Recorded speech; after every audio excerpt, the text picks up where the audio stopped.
Welcome to Xi Jinping Briefing.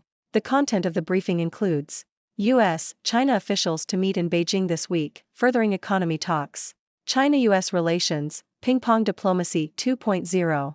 Dutton a thug, Morrison duplicitous, Turnbull unloads on enemies in nemesis. Trump says he would impose more tariffs on Chinese goods if he wins. How Beijing is setting out to recondition us to be afraid once more. U.S. China officials to meet in Beijing this week, furthering economy talks. South China Morning Post. U.S. and Chinese officials will hold talks on economic issues in Beijing this week.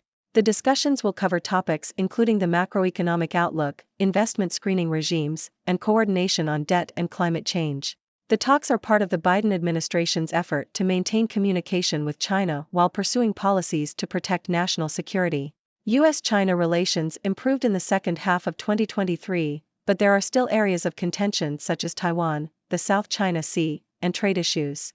U.S. Treasury Secretary Janet Yellen plans to visit China again this year.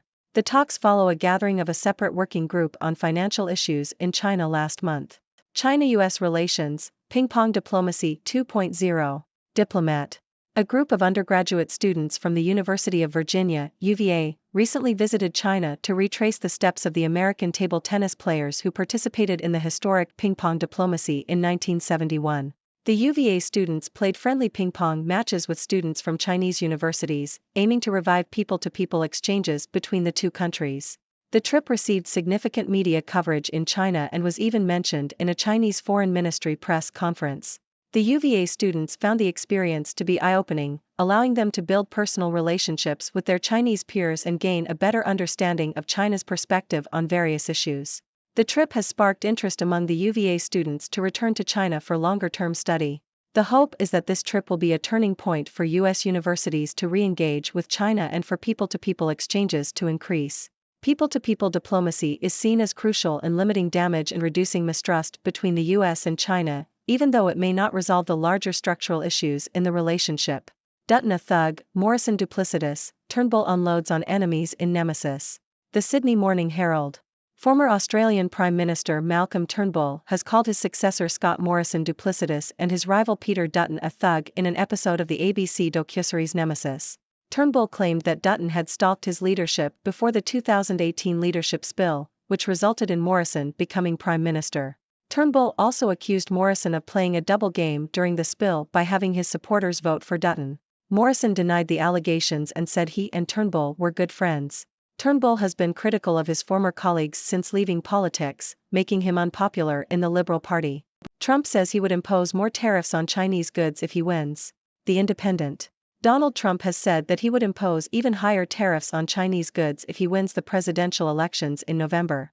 In an interview with Fox News, Trump stated that the tariffs could exceed 60%. Trump imposed tariffs of over 25% on $50 billion of Chinese goods in 2018 during the trade war with China, and Beijing responded with heavy tariffs on U.S. imports. The Biden administration has retained these tariffs and added new restrictions on the export of advanced semiconductors and the equipment to make them. Trump denied that he would start another trade war with China, stating that he wants China to do well and that he likes President Xi.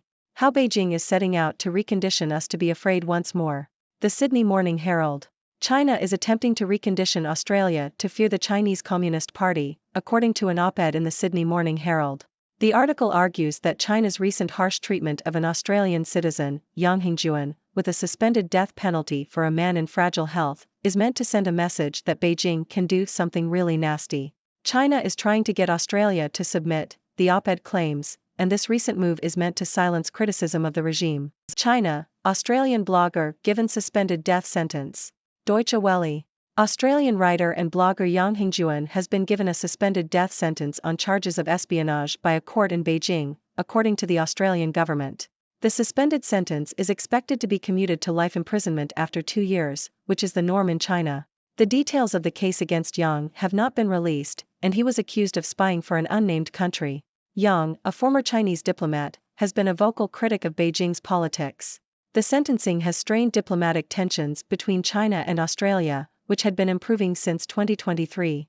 China launches corruption probe into top nuclear fuel expert. Bloomberg. China has launched an investigation into one of its top nuclear fuel experts, Li Guangchang, for serious legal and disciplinary violations.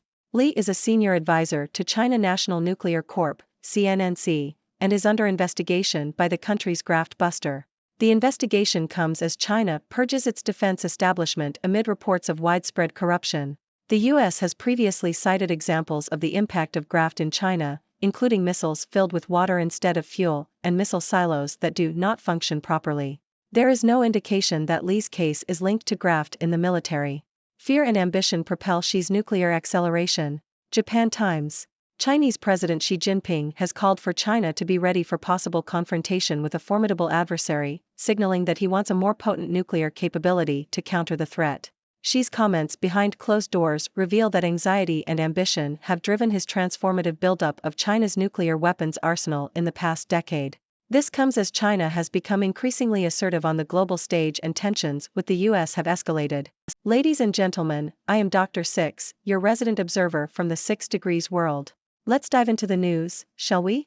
First, we have US and Chinese officials meeting in Beijing this week to discuss economic issues. They will cover topics like the macroeconomic outlook, investment screening regimes, and coordination on debt and climate change. It's all part of the Biden administration's effort to maintain communication with China while protecting national security. US-China relations have improved, but there are still areas of contention. US Treasury Secretary Janet Yellen even plans to visit China this year.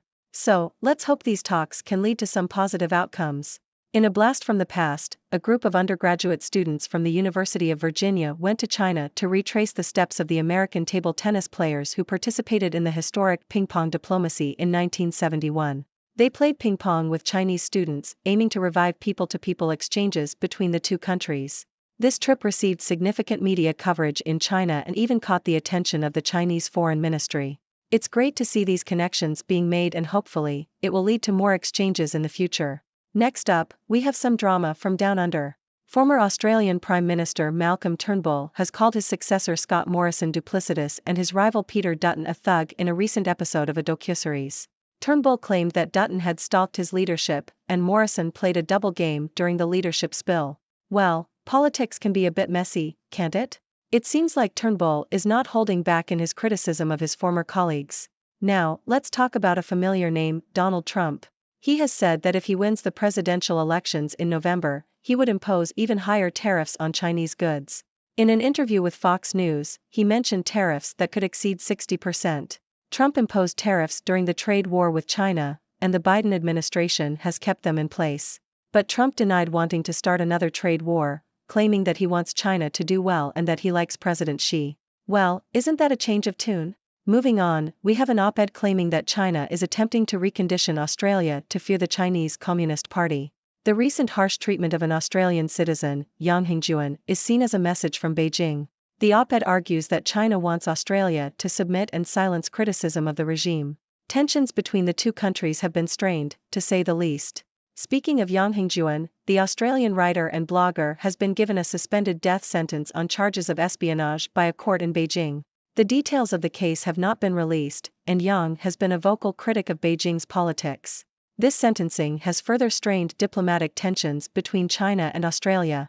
In other news, China has launched an investigation into one of its top nuclear fuel experts for serious legal and disciplinary violations.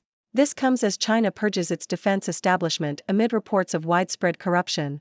The US has previously highlighted examples of the impact of graft in China's military. It's a serious matter that China is taking steps to address. Lastly, Chinese President Xi Jinping has called for China to be ready for possible confrontation, signaling his ambition for a more potent nuclear capability. This comes as tensions with the US have escalated, and China has become increasingly assertive on the global stage. It seems like fear and ambition are driving China's nuclear acceleration. Well, that's all the news for today. It's been quite the roller coaster of events. From economic talks to ping-pong diplomacy, political drama, and nuclear ambitions, there's never a dull moment in the world of international relations. As always, I'm here to provide you with my insights and observations, but I also want to hear from you. What are your thoughts on these developments? Share your ideas and questions in the comments below. Until next time, stay curious, my friends. Thank you for tuning in. The content above showcases the latest briefing reports and analytical synopses, thoughtfully curated by the 6Do team. These insights stem from a wide array of reputable media outlets, think tanks, government sources, and specialized experts worldwide. We encourage you to explore these sources for a comprehensive perspective.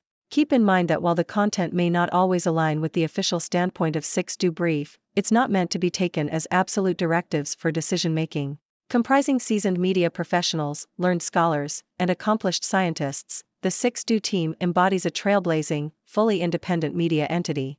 To customize 6Do Brief to meet your professional needs, you have the option to subscribe to a diverse array of briefings on our website, 6dobrief.com. Regardless of your location, you can conveniently receive 6Do Brief via email.